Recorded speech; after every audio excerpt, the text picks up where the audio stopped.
Well, hello, this is Peter Combs from Bidamount.com and P.O. Combs Asian Art in Gloucester, Massachusetts. And today is August 28, 2020, and this is our weekly video.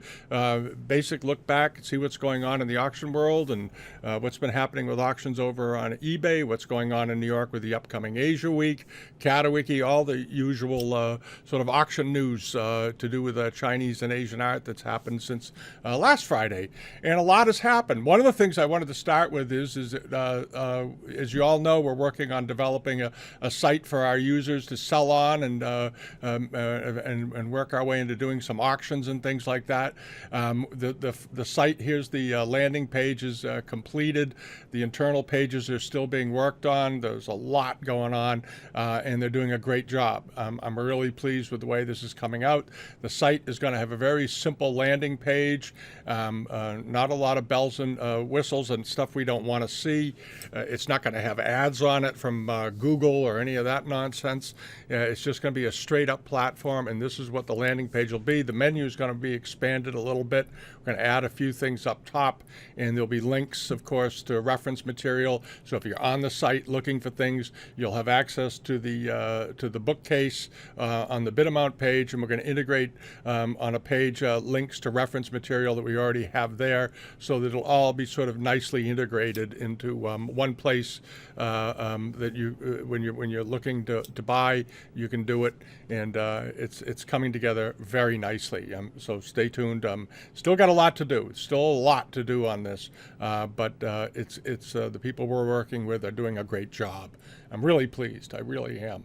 A couple of other things came up this week. Christie's has posted their catalogs for their upcoming Asia Week sales in September. There's some great stuff in there, and if you come over to Bidamount.com and scroll down to the black box, right here, the famous black box. You click that, it'll take you over to books and references, and across the top are the first 5 or 6 catalogs are all Christie sales. Sotheby's is not up yet. We will get them as soon as they come up, but we processed these this week, got them uploaded, and we'll be doing a video on the Christie's upcoming sales next week, and then we'll do a separate video for Sotheby's and Bonhams and wherever, and we're going to take a look at some of the stuff coming up at Doyle's also. So there's that going on. This is one of the catalogs. This is Indian and Himalayan and Southeast Asian works of art at Christie's. Wonderful catalog, beautiful catalog. And I want to go over a couple of things for those of you that use these catalogs a lot, because I know these catalogs get a lot of traffic, because I can see internally how many people open up these files and look at them, and I'm glad everybody's using them, because it's a lot of work to create them. One of the things I wanted to point out for those of you that aren't that familiar with using them, if you come over and open up one of the catalogs, the catalog by default makes this clicking noise every time you flip a page. Does that. If you don't like that, if it's bothering you, it bothers me. I hate it. Click the sound off button down here in the lower left-hand corner, and that'll kill it. And then if you want to see what's on the pages or get to something more quickly, you just click that little four-corner box, and it brings up the catalog horizontally, and you can just scroll through to the area that looks good to you, and then click on it, and open it up. All right. And once you open up a page, I'll give you an example, because a couple of people asked about this. We'll go over here to this page here. All right. Once you select the page off of the bar, you can flip to them too by using these arrows. But once you get here, if you double click on the screen, it does this. It pulls it up. And up here at the top, this little bar will appear to zoom in more, zoom out, so forth. The mouse, you can move the images around, but this zooming in feature allows you to read the pages, read the information. And I always suggest to everybody, read the information they provide. And then when you're done, hit the magnifying glass with the line through it like this. It sends it back to where it was, and so forth. And that's how they work, basically. So anyway, this is the Indian and Himalayan sale. There's some great stuff in there if you're into that. Important Chinese ceramics and works of art. There's some amazing stuff in here. There's some great Ming pieces. This, as you can see, the cover lot. This wonderful Meibing vase, and we're going to talk about those next week. And then over here is the Alsdorf collection. This is what we had talked about this last week. This is catalog number 2, and there's a catalog number 1 up also. They were a Chicago couple. He passed away a number of years ago, and Mrs. Alsdorf passed away a week ago this month. And they're now auctioning off everything. And in the catalogs are some great examples of Chinese porcelain, sculpture, so forth. And one of the catalogs, interestingly, has in the back some of their non-Asian stuff, their French furniture and other things that's being auctioned. But a really great catalog, great looking things. They have some wonderful interior shots of their home. How it looked when they lived there. They lived very well, obviously, and they had broad tastes, which makes this collection really, really interesting. And you can quickly go through. You can read about them. You can read about the massive Ganesh Indian figure. Here it is, spectacular bronze.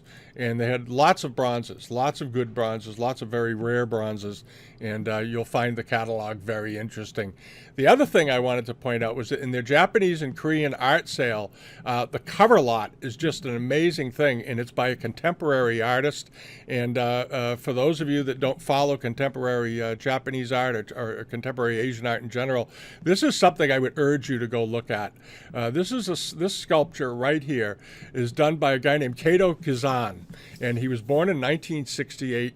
He does a lot of sculptures with Buddhist figures, and he's got this wonderful wooden carving, and it's put together, it's held together very, very, dramatically with steel pins. It was made this way in sections. He's a highly skilled artist.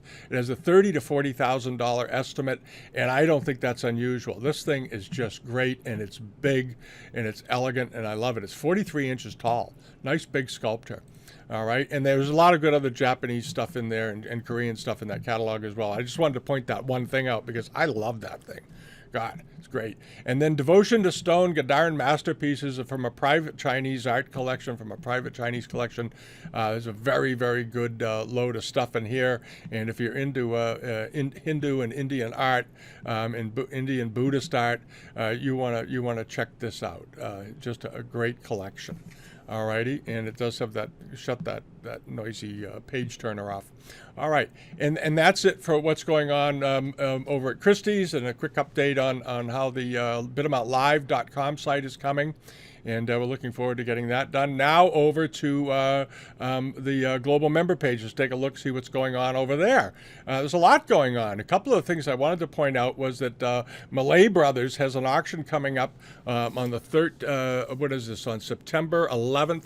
And in it, if you live in the United States and you collect 18th and 19th century tortoiseshell carvings, this is a great little box. There's a great tortoiseshell box. They date it to around 1810. Malay Brothers is pretty good on dating things. They're fairly knowledgeable dealers down in New Jersey. They've been in the business for a long time. I used to buy from them because they had good things, and they still do. I just don't buy from them as much anymore because we're on other things. But anyway, this is a very lovely tortoiseshell box they've got coming up in the sale. Unusual. It's got a few nicks in it, but boy, if you collect Chinese export material, this is something to look at. And then over here, this is Stair Gallery, has this sale coming up just on the 3rd of September. It's a few days off. They have some very nice Chinese export grisaille and armorial pieces to look at. This is just one of them.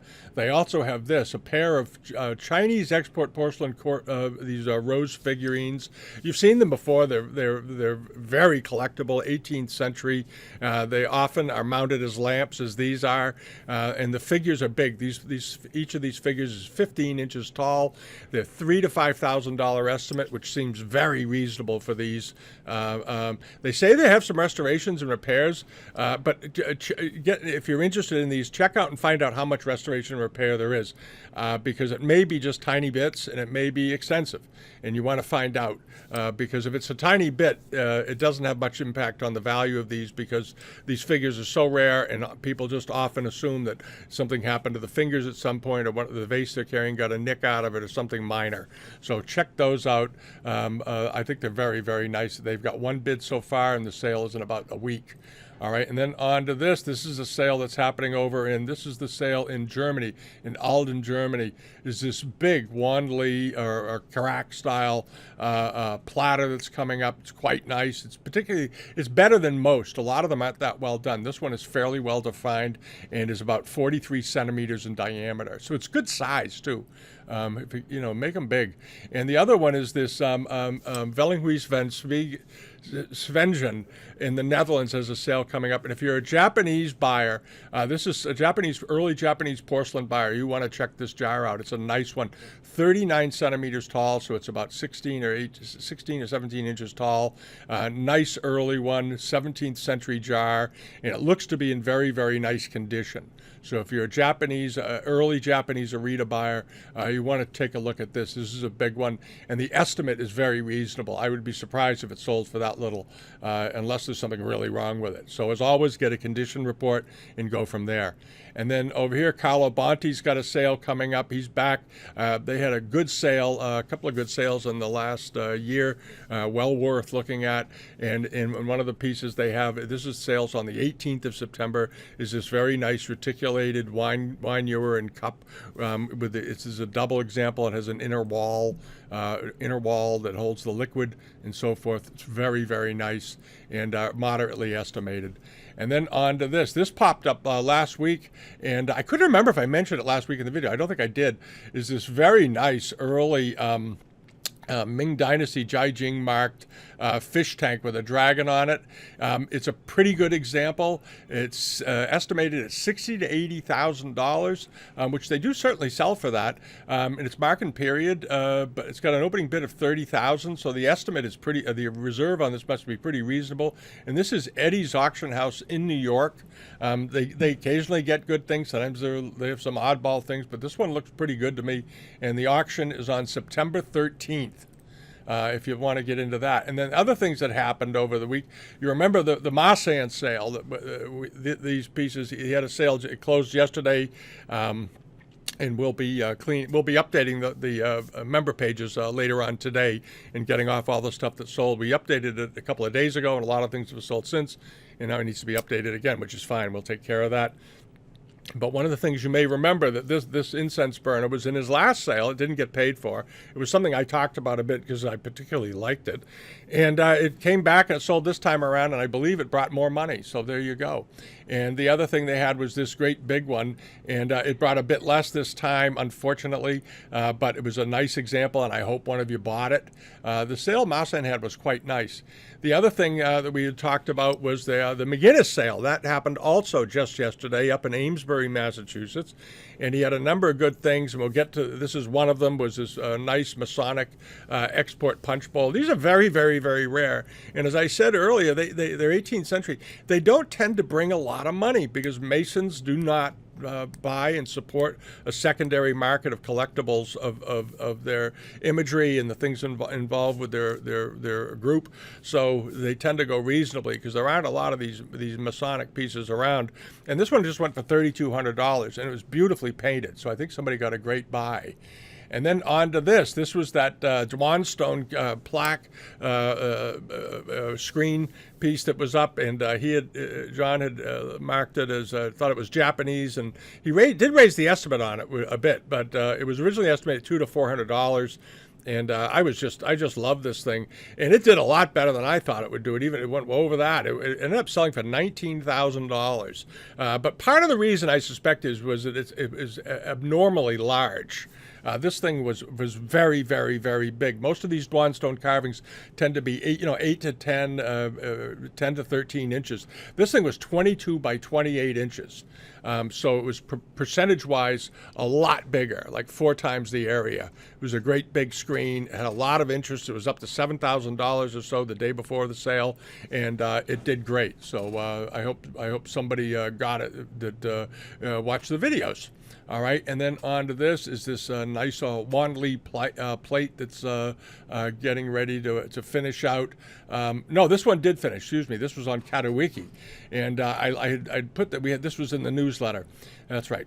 All right, and this is a good one. Nice deep dark blue color, good size, and in very good condition. Even the glaze was in good condition. And the prices of Wan Li pieces seem to be getting pretty friendly these days. 600 pounds or 600 euros for it, which I think was very, very reasonable. And it was, how big was this? This thing was, it was like 32 centimeters. I thought it was 29 centimeters. 32 centimeters, so a foot in diameter and in very, very good condition. So there you go. That was nice to see. I like that.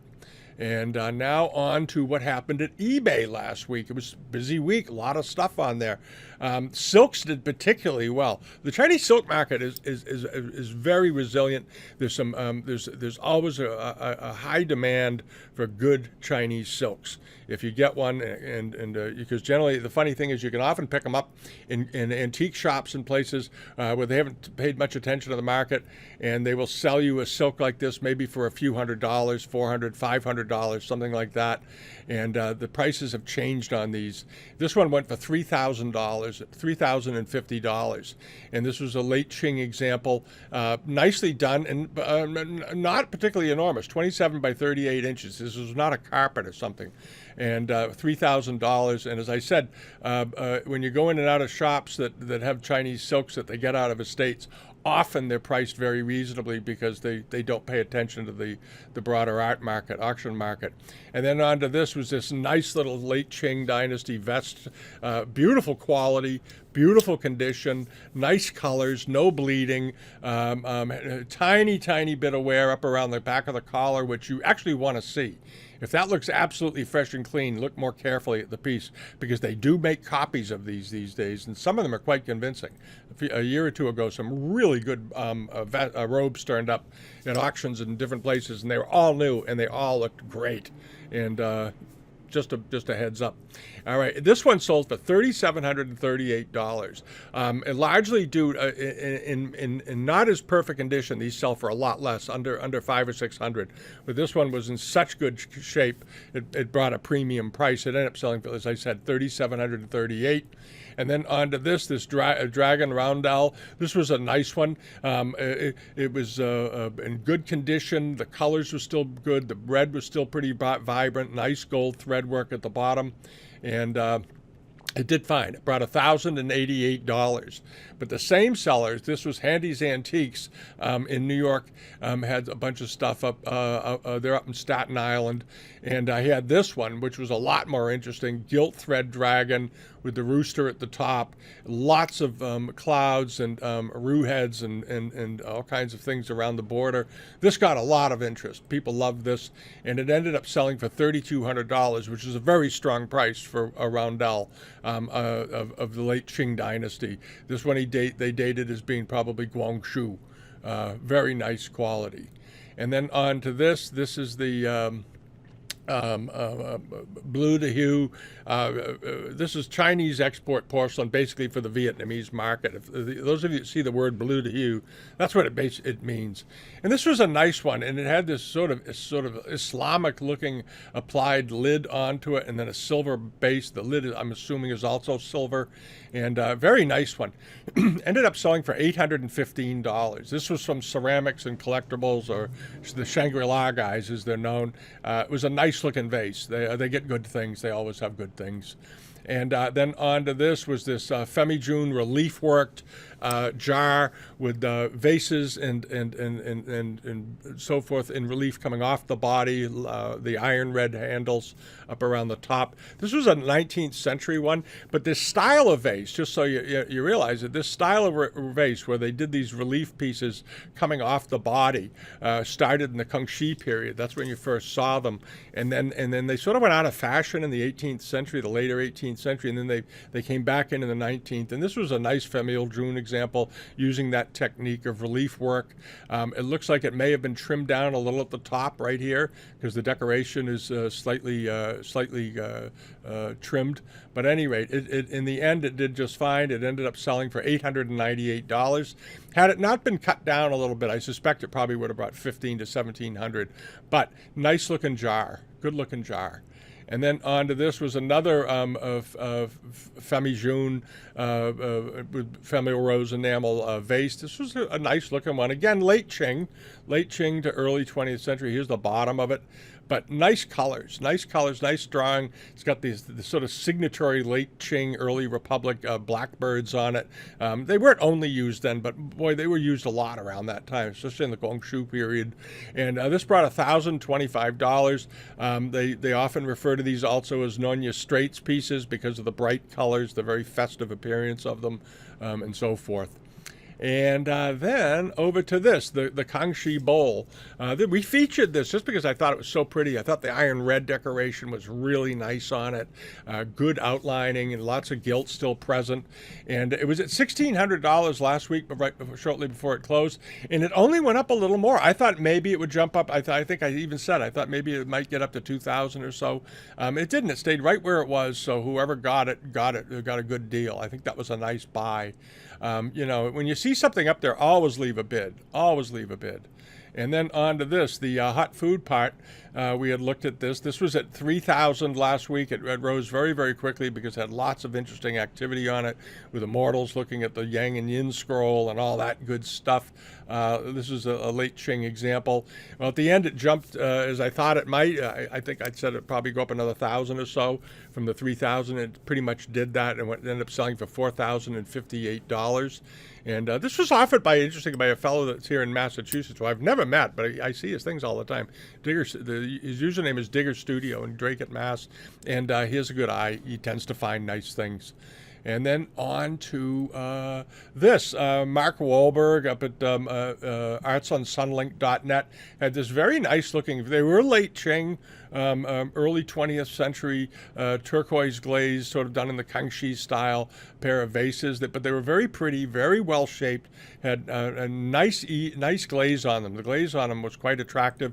If you bothered to look at the bottoms, they're marked China, and there's some other writing on there when they were made for export. I know that we're not marked China and looking like this. A lot of people would be inclined to think they're early 19th century examples, but this is with this little bit of grit and a little bit of spillage of the glaze over the foot is pretty typical of late Qing, early Republic pieces. And in the end, they did fine. They ended up bringing $720 because I think it's just because they were pretty and very, very reminiscent of Kangxi turquoise. And then onto this nice late Qing robe with double dragons on the front, wave pattern and all this stuff. Not a real early one, but very nice quality. And ended up selling for $3,100. This was all these things were on the newsletter page that we picked out for it last week, and I was glad to see they all did well. You never know in today's market. And this was also featured on the page, was this very nice double gourd under cobalt blue slip decorated vase. I liked this. I thought it was very, very pretty. It was languishing around at a modest price when it was up originally, and it took off at the end. Ended up selling for $3,100. It's an early 19th century one. It had a chin lung mark on the bottom, but it had a good-looking foot if you bothered to look at it. It had a good-looking bottom. And let's see, right there's the bottom of it. Pretty typical of early 19th century vases of this period. They also did them like this later, but to me, this one feels like an earlier one based on what I can see. And it ended up doing just great. And then on here, this was the seller here in Rhode Island. I can't. The name eludes me. I'll see it in a second. But anyways, they had two of these very nice late 18th century export Fitzhugh tureens with strawberry finials and these woven handled strap handles on the ends. And these were very pretty. And this one brought $1,176. And I don't know if I got the other one up there, but I think it brought about the same, or within $100 of it. Yeah, I didn't bother. They both bought just about the same. It was a pair. They were both monogrammed. They were from the same service. Oh, excuse that noise. There is a truck outside. It sounds like they're unloading something from the dock. All right, now on to here. Is this Japanese table box. It was a good one, red lacquer with that swishy red lacquer design, late Meiji period. good looking hardware on it. This was very pretty. And Japanese things, as we all know, are much more friendly in price these days. But this was a beautifully done piece of lacquer, 3-drawer interior with I love the ascending birds on it. These winged birds, great looking. And this ended up going, I think, very reasonably. Somebody got a great buy. $449 for this really nice Japanese lacquer table box. Just a great buy, late Meiji period. And then on to what's coming up this week is this closes on Sundays. This very nice Kangxi period iron red rosewater bottle. This form and shape was sort of made for the Indian market, the Middle Eastern market, but a lot of them found their way into Europe because this form was so attractive. And this one is up to 350 euros. It ought to do at least double that by the time it's done. And then onto this is this Kangxi shaped rim plate. It's apparently got a tiny restoration somewhere on the edge, and they have they did a very good job of showing it. It's up to $750, but it should go another probably $400 or $500, I suspect. And this is something I wanted to I got 2 inquiries. Actually, I got 3 inquiries this week regarding this piece and another piece I want to show you. This is a Kangxi style, and I use the word strongly, style, double gourd vase. It looks really good. It's very attractive. This is not a Kangxi vase. Okay, this is an early 20th century vase at best. Okay, the ripple, the peely glaze, the way the foot looks, and if you examine the enamels carefully, you'll see very quickly that they're too stiff. There's not enough fluidity in the drawing. The glaze ground, the sort of deep robin's egg glaze is blown on glaze is very nice, but it is not an early piece, and a lot of people have spotted it and have been asking about it, and so far it hasn't gone very high, so that's good. And right now it's at $71. Yeah, if you want to buy it for what it is, it's worth a couple of hundred, but don't go deep on it. All right, and the other one is this transitional period looking vase. This is a seller over in France has it up. I don't think they actually dated it. I think they left the dating blank, which is never a good sign. Okay, if there's no mention of date in here, and please check. This one says, please check yourself for age and value. It's clearly done in the manner of a transitional jar, which would be normally worth $5,000 to $8,000 or something. This is a fairly new pot. All right, despite the apparent, what looks like wear on it and so forth, I don't give this a lot of age. The faces are very stiffly drawn. The black, it looks a little too stiff. There's no fluidity. The shading of the enamels is pretty lackluster. Like this should be for an transitional piece up here where this cobalt is. It should be very glowy and sapphire-y and layered in, and it's just not. It's flat and dead. The green is very flat and dead looking, and it's up to $540, so obviously a few people think it's authentic. If you have it on your watch list or you're bidding on it, I don't recommend it. All right. Now on to something else that's coming up. For those of you that like scholars objects and don't have $1 billion to spend, there is a pair of these will be in the newsletter page this week. Is a nice looking pair of robin's egg washers or inkwells. They are 20th century, not brand new. They have some age to them. They're probably mid-late Republic or something like that. Here's a picture of the bottom. They have the rubber stamps on them, but these are very nice. These are nicely glazed, nicely done. Somebody obviously probably got them. The same person got them at the same time 100 years or 80 years ago, and just pass them along through a family or something. But they're perfectly nice, and they have a bid right now of just $2. They've had 3 bids. They close on Saturday. They close tomorrow.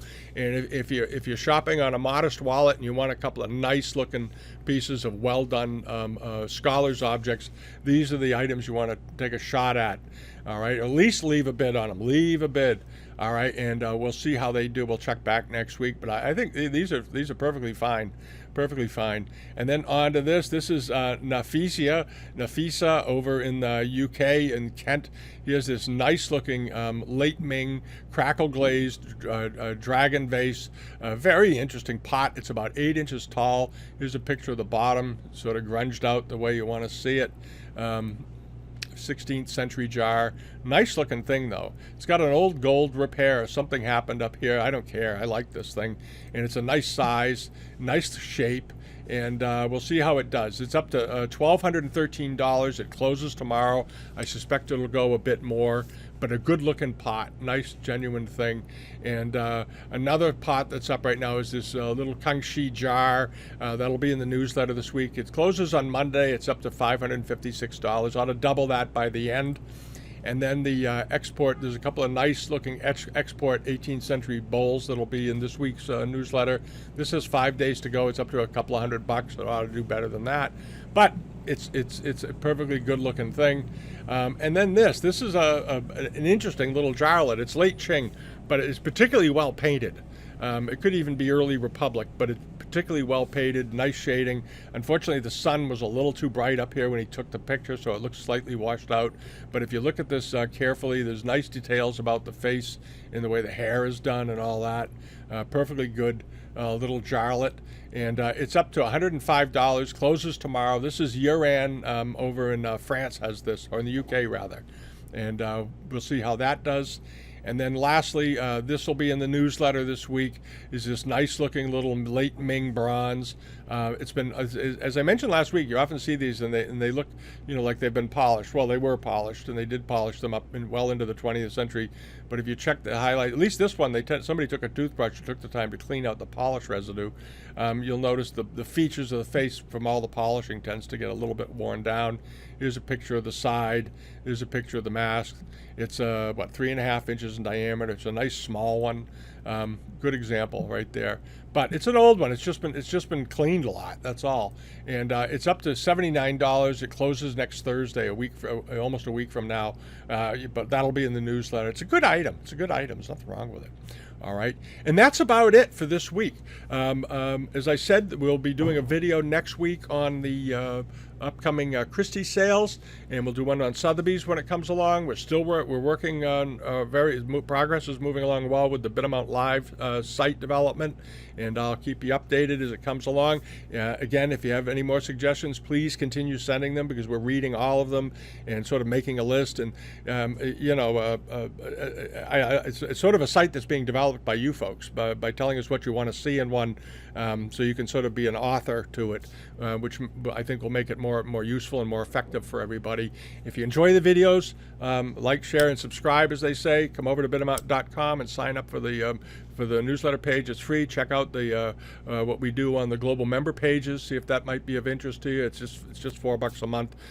Sort of covers the cost of doing it for us. And that's about it. So have a wonderful weekend. Enjoy. This is one of the last weekends of summer, and we'll be back next week with a couple of videos and more news about what's happening. All right. Have a wonderful, wonderful weekend. Talk to you all soon. All right. Bye-bye.